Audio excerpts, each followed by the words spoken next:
اس کا بہت بہت شکریہ کہ آپ رمضان کے مہینے میں ہم نے آپ کو تکلیف دی اور آپ ادھر پہنچے۔ فردوس بھائی نے آپ کو آڈٹ ڈپارٹمنٹ کا ڈیٹیل آپ کو جائزہ دیا، اور مجھے یہ کہنے میں بالکل شرم نہیں آتی کہ آڈٹ ڈپارٹمنٹ کا جنازہ نکل چکا ہے۔ آڈٹ ڈپارٹمنٹ کو سیاسی مقاصد کے لیے، سیاسی فوائد کے لیے استعمال کیا جا رہا ہے۔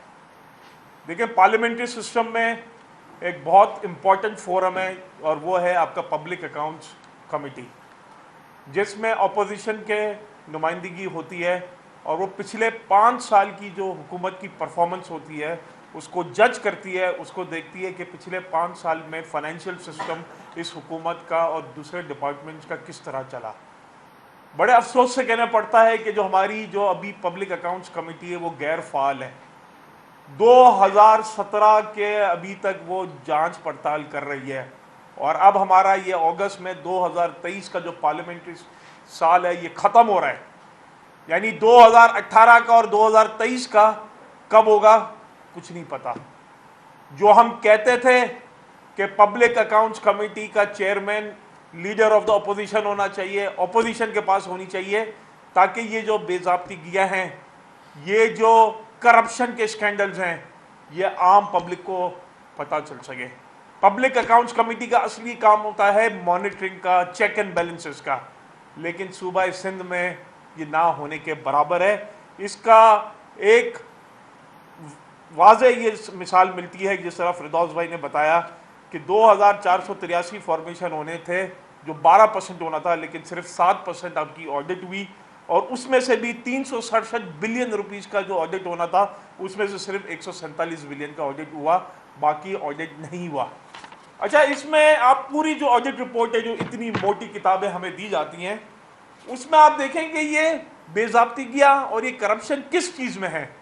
اس میں آپ کو ہر جگہ یہ ملے گا کہ امپلائی ریلیٹڈ ایکسپینس، جو آپ کے صوبائی حکومت کے جو امپلائیز ہیں، جو ان کے کام کرتے ہیں، ان میں اوور پیمنٹ، ان کے کانٹریکٹس میں ہیرا پھیریا، ہر جگہ آپ کو جو ریمارکس ملیں گے وہ یہی ملیں گے، human resource related, employee related.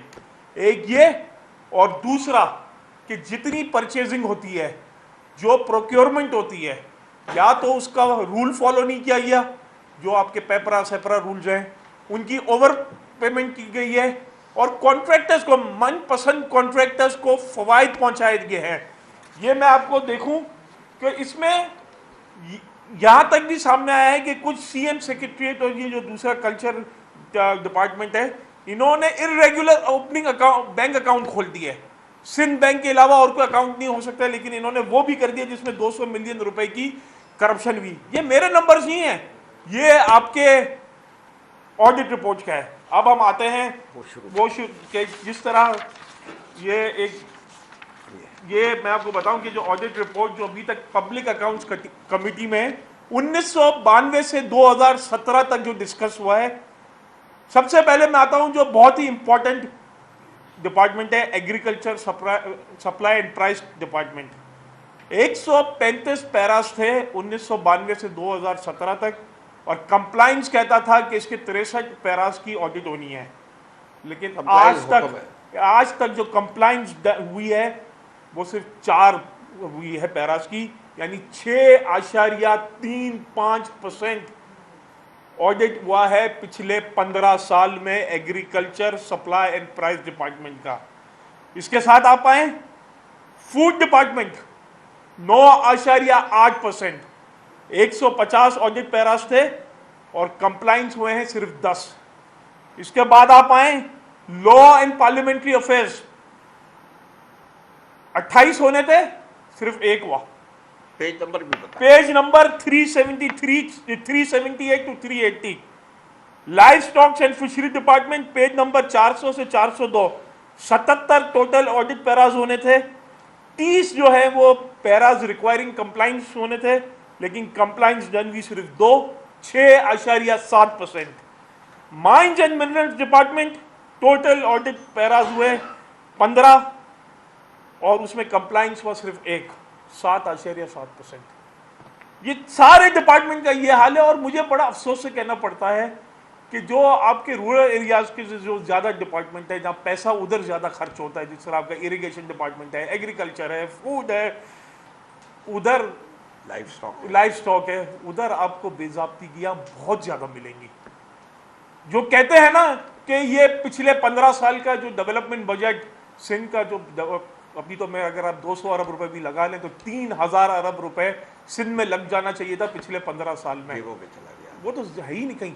آپ کو کہیں نظر آتا ہے کہ آپ کو کہیں نظر آتا ہے کہ سندھ میں پیسہ لگا ہے؟ وہ جیبوں میں چلا گیا. وہ پیسہ چلا گیا آپ کا دبئی میں، لنڈن میں. وہ پیسہ چلا گیا سندھ ہاؤس میں لوگوں کی وفاداریاں خریدنے میں.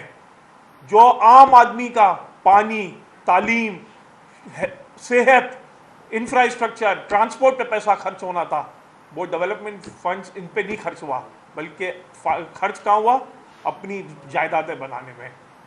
بڑے افسوس سے کہنا پڑتا ہے کہ تعلیم کا معیار آپ کا سندھ کا دیکھ لیں، تعلیم کا آپ کو رابعہ بتائیں گی، ہیومن انڈیکیٹرز کا آپ دیکھ لیں، جو آپ انڈیکیٹر سندھ کا دیکھ لیں، چاروں صوبوں کے اگر آپ کمپیریزن دیکھ لیں تو آپ کا صوبہ سندھ سب سے پیچھے ہے. اور اس کی وجہ صرف صوبہ سندھ کی 2 وجہ ہیں جو آج ہم ادھر کھڑے ہیں، ایک بیڈ گورننس اور ایک کرپشن. اب یہ ایجوکیشن ڈپارٹمنٹ اور دوسرے ڈپارٹمنٹ پہ السلام علیکم جی، بہت شکریہ یہاں آنے کا. ایجوکیشن پہ اوبیسلی بجٹ کے نمبرز پہ کچھ فردوس صاحب نے بھی بات کیا، بلال نے بھی بات کیا ہے. میں موٹے موٹے پوائنٹس بتا دیتی ہوں آسان الفاظ میں لوگوں کو سمجھنے کے لیے کہ سندھ میں پیپلز پارٹی نے ایجوکیشن کے ساتھ کیا رویہ اختیار کیا ہوا ہے.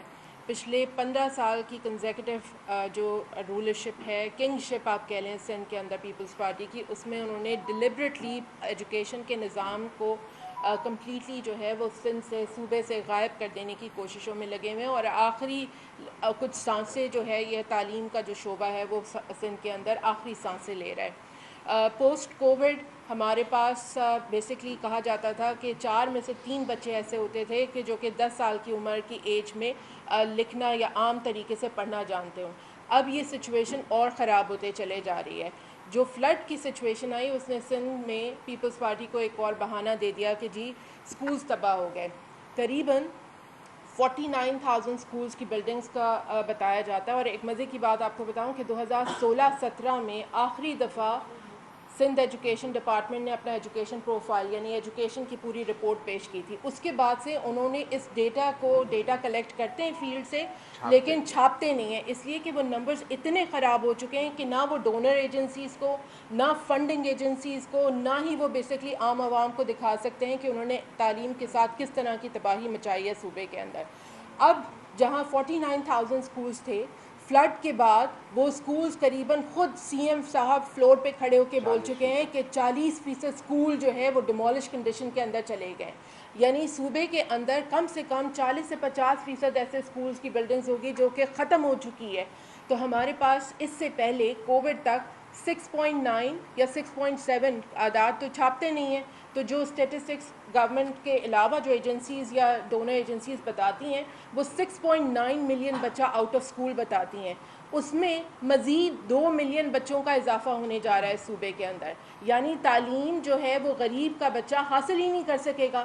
اپنے بچوں کو یہ کینیڈا میں پڑھاتے ہیں، اپنے بچوں کو یہ انگلینڈ میں پڑھانے کے لیے بھیج دیتے ہیں، اور یہاں جو غریب کا بچے کے پاس جو پبلک اسکول تھا اس سے انہوں نے اس کو بھی محروم کر دیا ہے. تو کمپیٹیٹیونیس تو صوبے کے اندر آئے گی نہیں. پچھلے پورے سال کے اندر اس حکومت نے صرف ایک کام کیا ہے تعلیم کے میدان میں، اور وہ ہے ٹیچرز ہائرنگ. اب جب آپ کے پاس اسکول نہیں ہے، ٹھیک ہے کہ ٹیچرز کی کمی تھی، اچھی بات ہے کہ آپ نے 53,000 ٹیچرز ہائر کیے ہیں، جس میں سے بہت سارے ایسے لوگ ہیں جن کو ابھی تک پوسٹنگز نہیں ملی. کیوں نہیں ملی؟ اس لیے کہ اب آپ کے پاس اسکول نہیں ہے، اس لیے کہ آپ نے بیسکلی بہت سارے اسکول کے اندر جو آپ کا ایک ریشنلائزیشن ہونی چاہیے تھی کہ کتنے بچے ہیں، کتنے کلاس روم ہیں، اس کے حساب سے ٹیچرز اسائن کیے جائیں، وہ ایکسرسائز آپ نے کمپلیٹ نہیں کی. آپ ایک ایک ٹیچر سے، میں آپ کو اوتھینٹکلی بتا رہی ہوں، ایک ایک ٹیچر سے یا تو ڈی او یا اس اسکول کیمپس کا ہیڈ جو ہے وہ 2-2 لاکھ روپے لیتا ہے پوسٹنگ کروانے کے لیے. اگر آپ کا کوئی ٹیچر جو ہے یا پنجاب کالونی میں رہتا ہے تو وہ کہے گا کہ میرے سے گھر سے 2 قدم کے فاصلے کے اوپر اسکول میں مجھے پوسٹنگ مل جائے، اور اس کے لیے وہ 2-2 لاکھ روپے لیتے ہیں، چاہے اس اسکول کے اندر پڑھانے کے لیے ٹیچرز کی مزید ضرورت ہو یا نہ ہو. اس قدر اوور لوڈنگ ٹیچرز کے شعبے کے اندر چل رہی ہے. پھر سب سے بڑی بات یہ کہ اس 53,000 ٹیچرز کے اندر ہمیں پتہ ہے کہ ہمارے صوبے کے اندر روایات الاؤ نہیں کرتی کہ پیرنٹس اپنی بچیوں کو میل ٹیچرز کے پاس بھیجنا پسند نہیں کرتے. تو 53,000 ٹیچرز کو ہائر کرتے وقت ہم نے جو ڈسپیرٹی تھی ڈپارٹمنٹ کے اندر ٹیچرز کی، اس کو ہم نے پھر ایک طرف سائڈ پہ رکھ دیا اور ہم نے صرف 16,000 فیمیل ٹیچرز ہائر کی ہیں اور باقی سارے میل ٹیچرز ہیں. تو پرابلم کیا آئے گی کہ ہمارے پاس پھر وہی حال ہوگا کہ جو اسکولز کے اندر آپ پوسٹنگز کریں گے بھی تو جہاں پہ بچیوں کو والدین نے بھیجنے کا سوچا بھی تو وہ پھر میل ٹیچرز کی وجہ سے نہیں بھیج پائیں گے. ان پورے اسکول کے سینسز میں جو ڈیٹا ہمارے پاس آج اویلیبل ہے اوتھینٹکلی 49,000 اسکولز میں سے آپ حیران ہوں گے سن کے کہ صوبے میں سرکاری اسکول جو بچیوں کے لیے ہیں ان کی تعداد ہارڈلی 5,000 ہے. اور اب وہ یہ جو فلڈ کی سچویشن آئی اس کے بعد پتہ نہیں ان 5,000 میں سے کتنے رہ جائیں گے. تو جو لٹریسی ہے اس میں جو بچیوں کی انکلوسیوٹی ہے یا جینڈر کو جس کو ٹارگٹ کر کے جس بیسس کے اوپر یہ ورلڈ بینک سے USAID سے پتہ نہیں کہاں کہاں سے پیسے نہیں لیتے اور لانگ ٹرم لونز لیتے ہیں جو کہ ٹیکس پیئرز کے اوپر برڈن ہے، اس کے باوجود بھی جو انفراسٹرکچرلی جو چیز کریکٹ کرنے کی ضرورت ہے وہ انہوں نے کی نہیں ہے.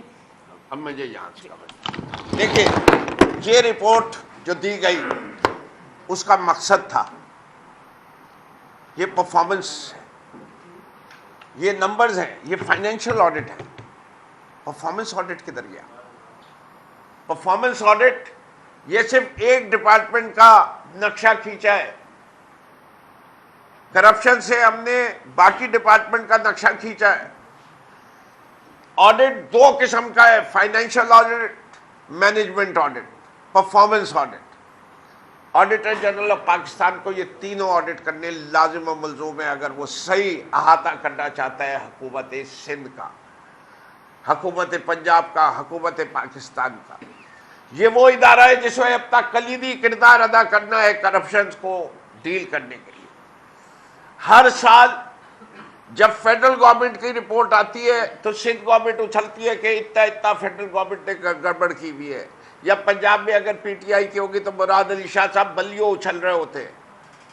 بات یہ ہے کہ آڈٹ ڈپارٹمنٹ کو اپنے فالو اپ رپورٹس بھی اتنی ہی تندہی سے کرنی چاہیے کہ امپروومنٹ ہو رہی ہے، خرابی آ رہی ہے، بنیادی وجہ کیا ہے خرابیوں کی، جس کو کوئی کور نہیں کرتا.